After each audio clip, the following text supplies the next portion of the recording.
pumanaw si Eugene sa pagtangka niyang mailigtas ang isang bata. Nalaman niya sa pagiging multo na may pag-asa pa siyang muling mabuhay sa tulong ni Charlene, ang taga-subaybay ng mga kaluluwa. Hindi siya makapaniwala, pero nang makita niya ang mga nagmamahal sa kanya, pumayag siya na sumailalim sa pagsubok para muling mabuhay at makabalik sa piling nila.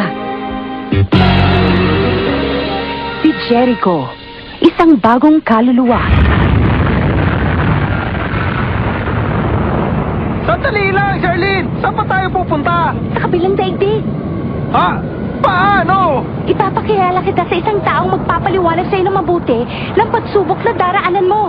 Sino ba yun? Kung gusto niya ako makausap, siya ang dapat pumunta dito sa akin, ha? Yama ang pangalan niya. Sino naman niyang si Yama? Makinig kang mabuti. Isang beses ko lang itong sasabihin. Magbigay ka ng galang kay Yama. Bago ka muling mabuhay, mapupunta ka muna sa mga apoy. Nagpapatawa ka ba? Babalik na lang ako!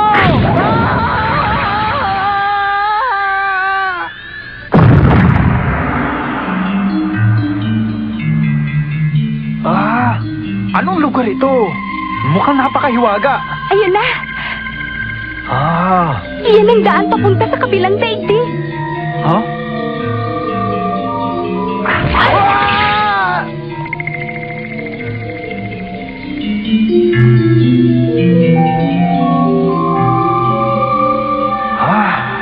Ang laki! Si Charlene po ito. Pakibukas naman po. Ha? Ano yan? Tayo na. Ha? Sandali!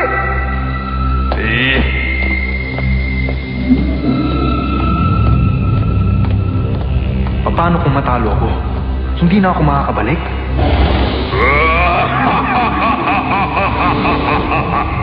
Pero hindi. Kailangan lumaban ako. Kailangan kong gawin ng lahat para magtagumpay ako, hindi ba? Ano bang sinasabi mo? Hindi ka tumitingin. Wala.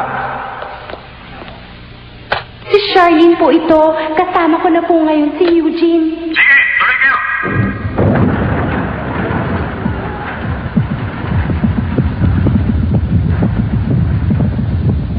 Delikado na raw ang lagay ni Mr. Chen.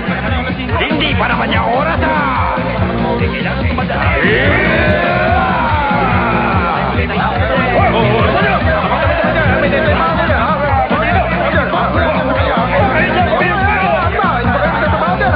Ano bang gagawin ko dito? Ang gulo-gulo naman itong mga papeles na to. Hindi ko na maintindihan to. Anong lugar ba ito? Opisina o palengke?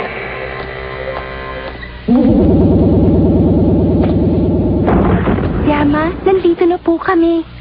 Ha? Wala! Tito, nandito ako. Ha? Ito ako. Ha? Siya ba si Yama? Maligayang pagdating. Tumuloy kayong dalawa. Kasama ko na po siya. Siya po si Eugene. Ano ka ba, Eugene? Magbigay galang ka. Patigil mo siya. Hoy, Charlene! Huwag mo nga akong lolokohin! Ano ka ba? Hindi kita lolokohin! Ibig mo sabihin sa akin na ang bata ito ay si Yama? Huwag mo siya ituturo! Natatakot pa naman ako. Ang totoo niyan, anak ako ni Yama. Ako si Jericho. Kahit na mukha akong bata, mas matanda ako sa'yo ng 50 taon, kaya dahan-dahan ka lang! Hindi ka naman mukhang matanda sa akin, ha? Alang mo siya! Kaya ng nakikita mo, marami akong ginagawa dito. Kaya, didiretsuhin na kita, Eugene. Ito ang pagsubok ng daraanan mo. Tignan mo! Hindi ba't itlog yung hawak mo? Kailangang ingatan mo ang itlog na ito. At kapag napisala, kailangang palakin mo ang batang lalabas dito. Ano bang klaseng bata ang lalabas sa itlog na yan? Hindi basta ordinaryong bata ang lalabas sa itlog na ito. Ito ay itlog ng espiritu ng halimaw. Lumalaki sila at lumalakas ang kapangyarihan. Kapag napapasa kanila ang enerhiyang nanggagaling sa kaluluwa ng isang tao. Batay sa kaluluwa ng isang tao, maaaring maging mabuti mabuti o masama ang kakalabanin nito.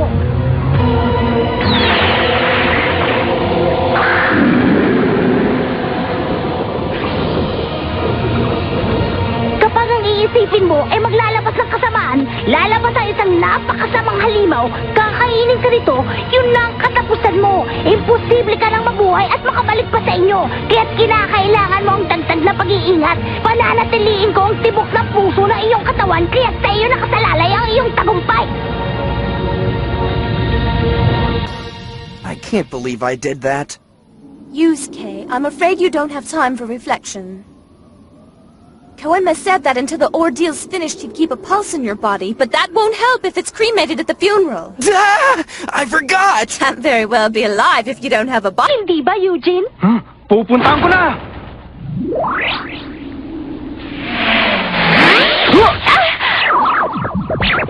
Bakit, Eugene? Pero paano ko gagawin ito? May paraan ba para makausap ng isang multong katulad ko ang isang tao? Meron. Sige nga, paano? Sa tabi ng higaan ng isang tao. Higaan? Oo, ang mga pumanaw na ay lumalabas sa mga panaginip ng tao. Doon mo sila makakausap. Sige, tara na. Hindi! Bakit? Bakit ka namatay, Eugene? Bakit sa aksidente pa? Hindi ka kasi nag-iingat. Paano na ako ngayon? Nag-iisa na ako! Wala na ako kasama! Anong gagawin ko ngayon? Anong nangyayari? Hindi siya pwede. Nakainom siya. Paano na to? Sino kaya? Alam ko na. Pupuntahan ko si Jenny.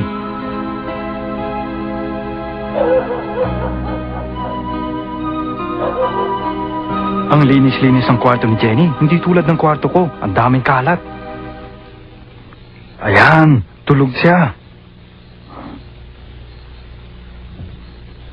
Umiiyak siya.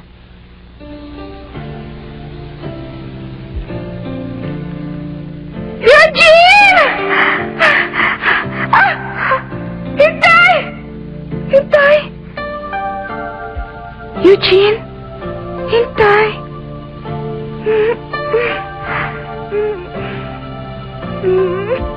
Pwede ba, Jenny? Tumigil ka sa kaiiyak mo. Sandali lang ako mawawala. Babalik ako.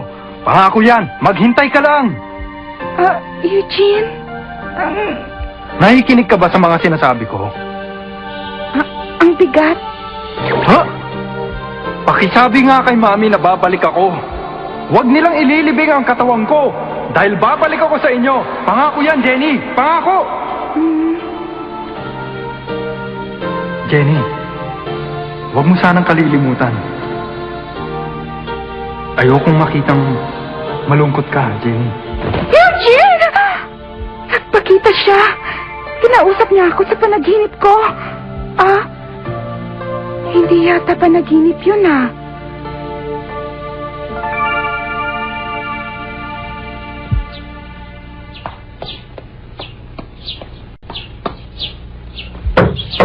Tao po!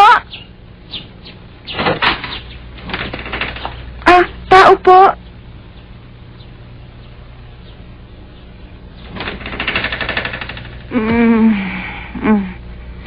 Jenny. Opo. Ako po. Napanaginipan ko si Eugene. Nakikipaglaban daw si Eugene sa mga halimaw sa kabilang daigdig at naging pinuno pa siya ng mga ito. Nakakatawa, di ba? Tita Victoria? Jenny, nakita mo rin ba? Ha? Si Eugene sa panaginip? Hindi pa. Inaalala ni Jenny ang nararamdaman ng mami mo, kaya wala siyang masabi sa kanya. Paano na yan? Mahirap paniwalaan ang panaginip. Charlene, anong gagawin ko? Pag hindi sila naniwala, ililibing na nila ang katawan ko! Ewan ko.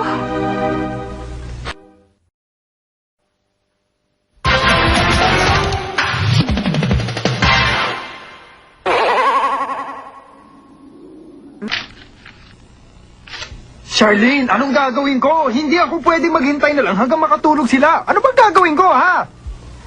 O sige, Eugene. Gamitin na natin ang huling paraan. Huling paraan?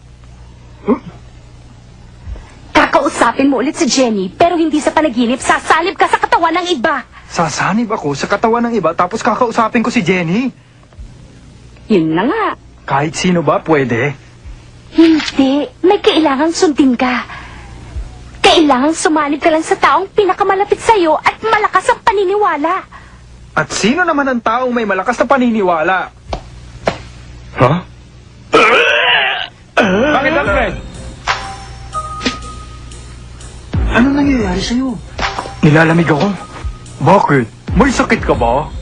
Wala. Pagkaraniwan ba talaga yan sa kanya? Oh, ano? Maaring nakakaramdam siya na may espiritu sa paligid natin ngayon, hindi ba? Oh? May multo. Kapag ganito nararamdaman ko, makakakita ako ng kaluluwa. Para ako nakulong. At hinahabol ang multo ng isang matandang babae. May masamang mangyayari sa akin. Si Alfred? Aba, nakapagtataka. Huh? Huh? Nandito na naman ang multo sa paligid natin. Totoo ba yan? Yung matandang babae ba ang sinasabi mo, Alfred? Hindi, siguro aso pusa lang. Basta mahinang multo lang. Ano? Lagot ka sa akin! Hindi! Hindi ko gagawin! Sino sasanib sa katulad ni Alfred? O sige, kung ayaw mo, ililibing ka na! Malapit na. Oh, Alfred, ano nangyayari sa'yo? Ano yung ginagawa mo? Alfred, gising! ngayon pwede ka nang sumalib sa kanya. Oh, May 1 oras ka lang simula ngayon hanggang sa paglubog ng araw. Hindi kakayanin ni Alfred ang higit pa sa 1 oras. Kapag nabigo ka pa dito, wala nang iba pang paraan. Wala na. oh.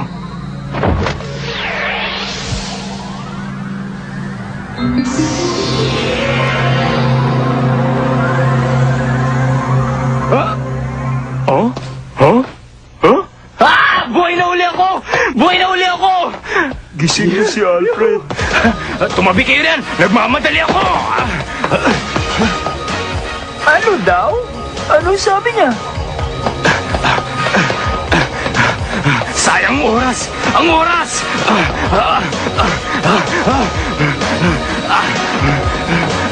Si Jenny! Nasaan si Jenny? Nasaan siya? Bakit? Sino ka ba? Nagmamadali ako! Nasaan si Jenny, ha? Wala dito si Jenny. Ako po to! Si Eugene! Ako si Eugene! Ano ka ba? Gwapo si Eugene, hindi katulad mo! Niloloko mo ba kami? Oo nga naman! Tsaka wala na si Eugene. Na-aksidente siya at hindi na nakaligtas. Sino ka ba para lukohin kami ng ganito? Ha? Sino ka? At hindi magandang biro ito. Hindi mo na kailangan namatay. Lumabas ka na! Lumabas ka na! Iba lang itsura ko, pero ako si Eugene! Lumabas ka na! Huwag ka nang babalik dito! Wala na akong oras magpaliwanag. Hindi naman sila naniniwala. Oh, 15 minutos na ang lumipas. Teka, si Jenny! Saan siya nagpunta? Ikaw si Alfred. Taga diyan ka sa kabilang eskwelahan, hindi ba? Hindi! Akala mo lang ako si Alfred, pero hindi ako si Alfred! Ako si Eugene! Ha? Ano bang sinasabi mong hindi ikaw si Alfred, ha? Wala na akong panahon para sa inyo! Saka na lang tayo mag-usap! Aba, hindi pa tayo tapos! Pwede ba umalis na kayo sa daanan ko? Lalaban ka!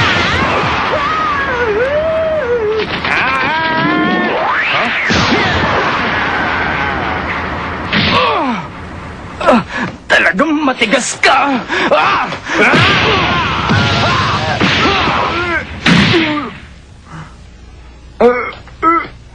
Ang lakas ng suntok niya. Parang suntok ni Eugene. Kailangan ko yata ng doktor.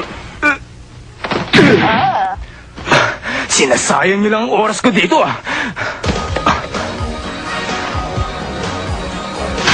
Alfred, bumalik ako para singilin ka. Magbabayad ka ngayon!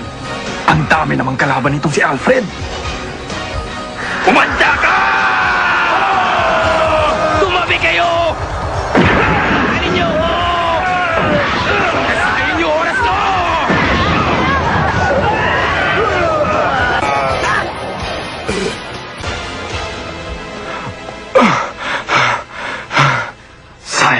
oras. Nasaan kaya si Jenny? Ha?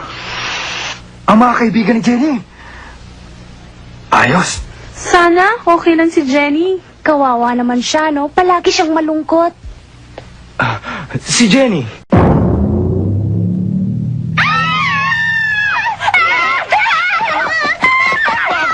Sandali! Bumalik kayo! Paano na to? 10 minuto na lang! Wala nang oras magpaliwanag kahit makita ko siya! Natagalan ako, ha? Huh? Jenny! Nasaan na sila?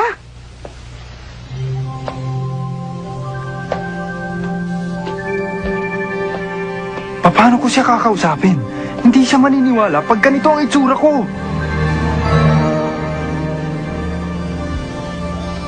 Wala na akong oras. Paano ko kaya siya mapapaniwala kaagad? Anong gagawin ko? Paano?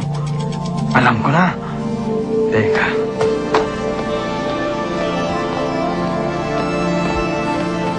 Jenny! Ha?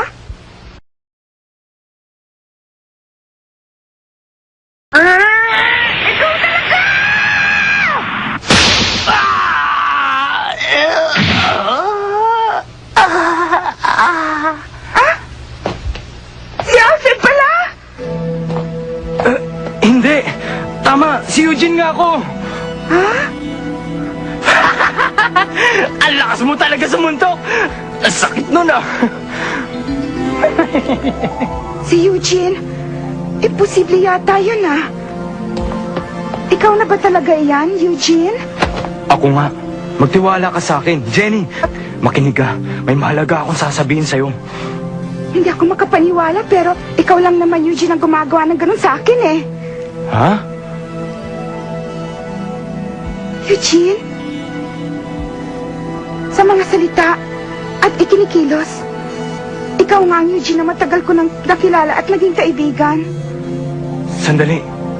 Mamaya ka na lang umiyak pag nakaalis na ako dito. Ah, oo. Pero bakit ganon? Ayoko rin naman sumalig sa katawan na to. Pero ito lang ang paraan. Jenny, malapit na ang taning ng oras ko.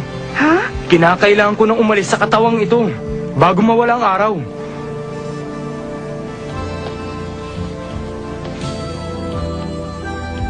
Jenny, babalik ako. Huwag mong palilibing ang aking katawan. Babalik ako, magtiwala ka lang. Hintayin mo ako, Jenny. Jenny, sundin mo sana ang sinabi ko.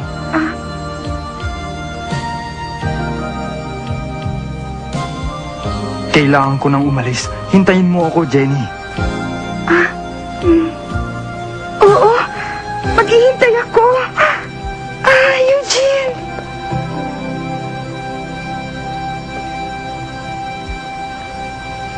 Paalam sa'yo, Jenny.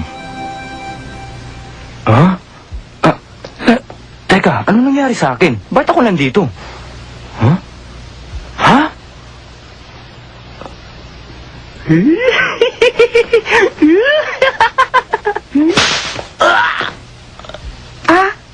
Hindi ko sinasadya. Bakit? Ano ba nangyari? Ang labo naman. Tita Victoria! Tita Victoria! Ha? Tita Victoria, makinig ka sa sasabihin ko. Si Eugene! Si Eugene nandun. Ha? Pinuksan ko ang kabahong niya para tinan siya ng huling beses. Pero talagang hindi pa rin ako makapaniwala na wala na si Eugene sa akin. Hindi totoo ang lahat na ito. Ha? Tumitibok. Tumitibok ang puso niya. Si Eugene. Buhay siya! Buhay!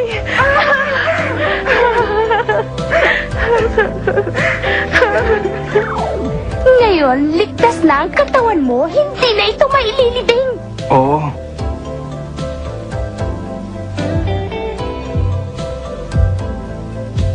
Buhay. Buhay ang itlog. Ha? Ngayong araw na ito, kabutihan lang ang nagawa ko. Ewan ko, ang dami-dami mong nakaaway kanina eh. Huh?